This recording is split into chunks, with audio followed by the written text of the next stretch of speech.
Maka sekarang, hai orang Israel, dengarlah ketetapan dan peraturan yang kuajarkan kepadamu untuk dilakukan, supaya kamu hidup dan memasuki serta menduduki negeri yang diberikan kepadamu oleh Tuhan Allah nenek moyangmu. Janganlah kamu menambahi apa yang kuperintahkan kepadamu, dan janganlah kamu menguranginya. Dengan demikian kamu berpegang pada perintah Tuhan Allahmu yang kusampaikan kepadamu. Matamu sendiri telah melihat apa yang diperbuat Tuhan mengenai Baal Peor.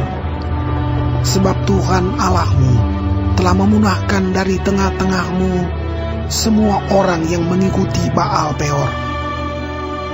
Sedangkan kamu sekalian yang berpaut pada Tuhan Allahmu masih hidup pada hari ini.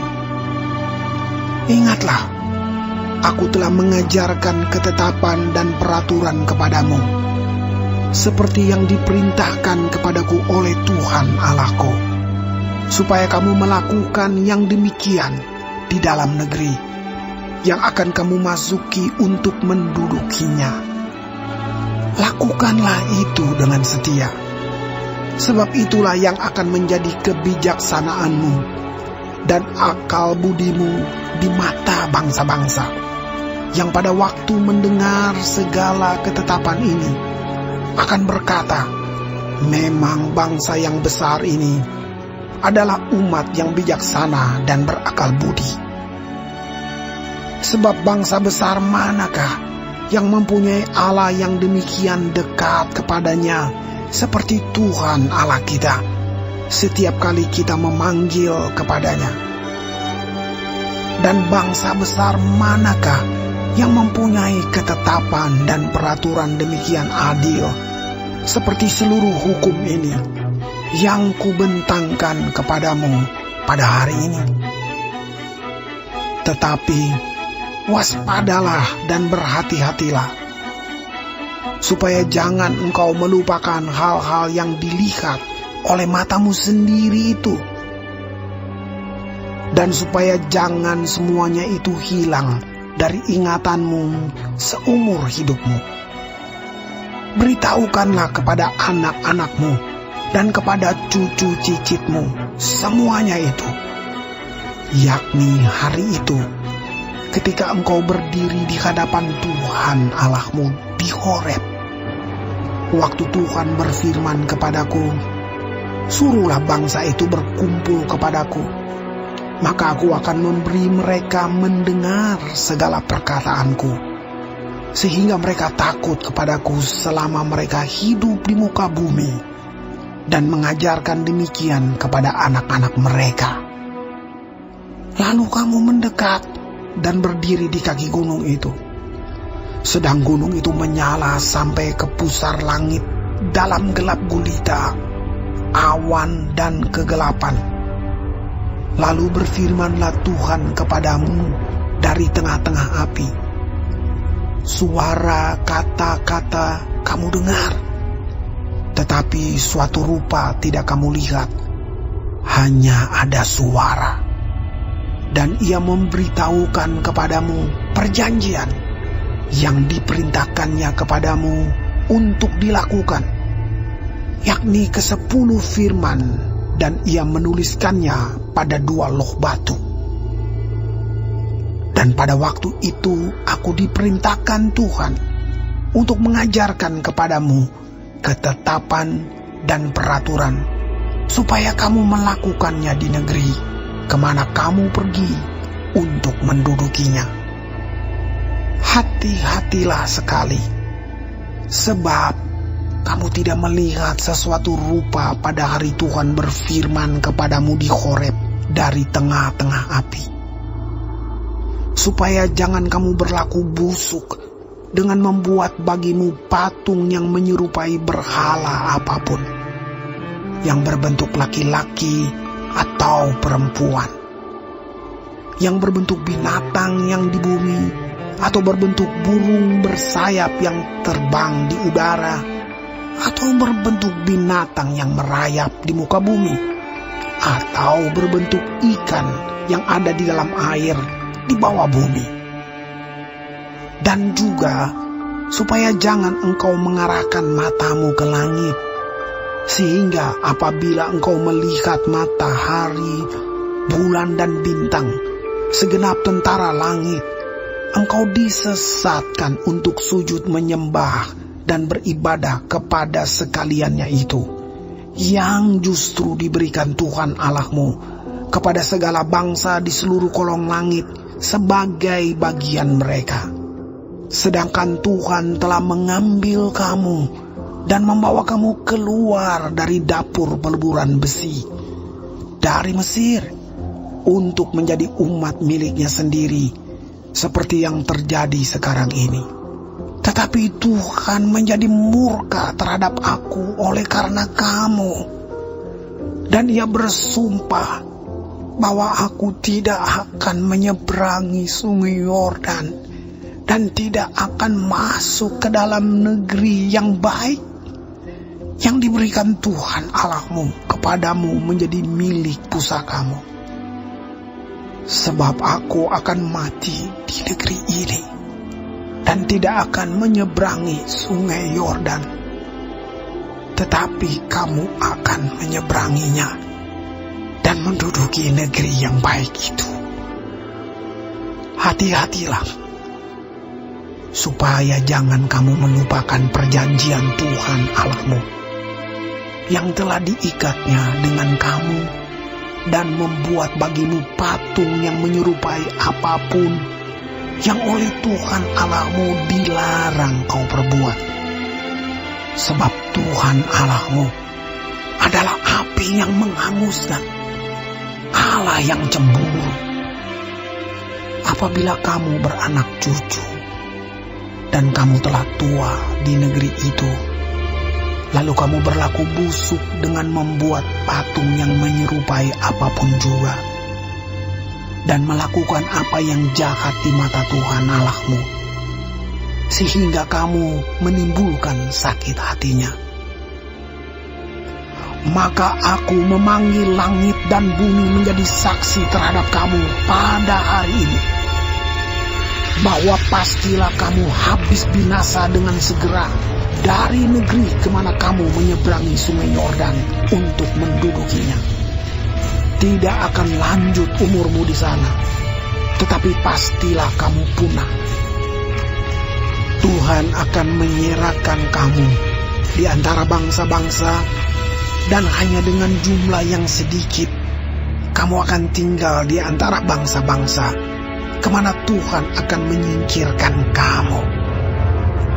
Maka di sana kamu akan beribadah kepada Allah buatan tangan manusia, dari kayu dan batu, yang tidak dapat melihat, tidak dapat mendengar, tidak dapat makan, dan tidak dapat mencium. Dan baru di sana engkau mencari Tuhan Allahmu dan menemukannya, asal engkau menanyakan Dia dengan segenap hatimu dan dengan segenap jiwamu. Apabila engkau dalam keadaan terdesak, dan segala hal ini menimpa engkau di kemudian hari, maka engkau akan kembali kepada Tuhan Allahmu dan mendengarkan suaranya. Sebab Tuhan Allahmu adalah Allah penyayang. Ia tidak akan meninggalkan atau memusnahkan engkau, dan Ia tidak akan melupakan perjanjian yang diikrarkannya dengan sumpah kepada nenek moyangmu.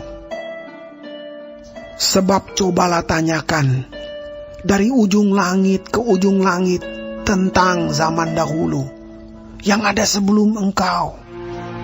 Sejak waktu Allah menciptakan manusia di atas bumi, apakah ada pernah terjadi sesuatu hal yang demikian besar?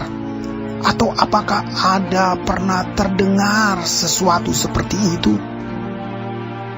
Pernahkah suatu bangsa mendengar suara ilahi yang berbicara dari tengah-tengah api seperti yang kau dengar dan tetap hidup?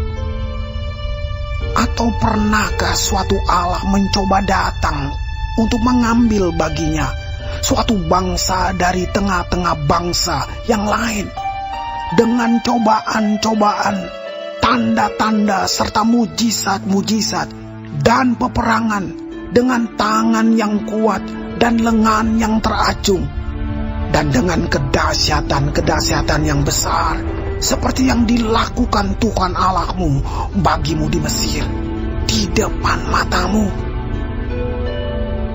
Engkau diberi melihatnya untuk mengetahui bahwa Tuhanlah Allah, tidak ada yang lain kecuali Dia. Dari langit Ia membiarkan engkau mendengar suaranya untuk mengajari engkau. Di bumi Ia membiarkan engkau melihat apinya yang besar, dan segala perkataannya kau dengar dari tengah-tengah api.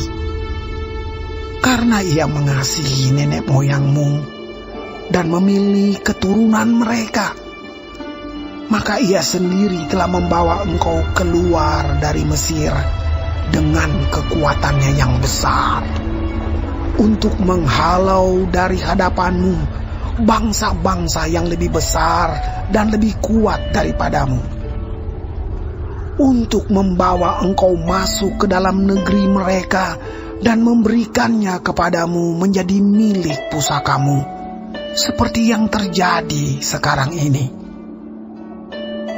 Sebab itu, ketahuilah pada hari ini dan camkanlah bahwa Tuhanlah Allah yang di langit di atas dan di bumi di bawah, tidak ada yang lain. Berpeganglah pada ketetapan dan perintahnya yang kusampaikan kepadamu pada hari ini, supaya baik keadaanmu dan keadaan anak-anakmu yang kemudian, dan supaya lanjut umurmu di tanah yang diberikan Tuhan Allahmu kepadamu untuk selamanya. Lalu Musa mengkhususkan 3 kota di seberang sungai Yordan di sebelah timur, supaya orang yang membunuh sesamanya manusia dengan tidak sengaja dan dengan tidak memusuhinya lebih dahulu dapat melarikan diri ke sana, sehingga ia apabila melarikan diri ke salah satu kota itu dapat tetap hidup. Kota-kota itu adalah Bezer di padang gurun di daerah dataran tinggi untuk orang Ruben, Ramot di Gilead untuk orang Gad, dan Golan di Basan untuk orang Manasye. Inilah hukum Taurat yang dipaparkan Musa kepada orang Israel. Inilah peringatan, ketetapan dan peraturan yang dikatakan Musa kepada orang Israel dalam perjalanan mereka keluar dari Mesir, di seberang sungai Yordan, di lembah di tentangan Bet Peor, di negeri Sihon, raja orang Amori, yang diam di Heshbon, yang dipukul kalah oleh Musa dan orang Israel dalam perjalanan mereka keluar dari Mesir. Negerinya diduduki mereka, dan juga negeri Og, raja negeri Basan. Kedua-duanya raja orang Amori yang diam di seberang sungai Yordan di sebelah timur, mulai dari Aroer di tepi sungai Arnon sampai gunung Sirion, itulah gunung Hermon, serta seluruh dataran di seberang sungai Yordan di sebelah timur sampai Laut Araba di kaki lereng gunung Pisgah,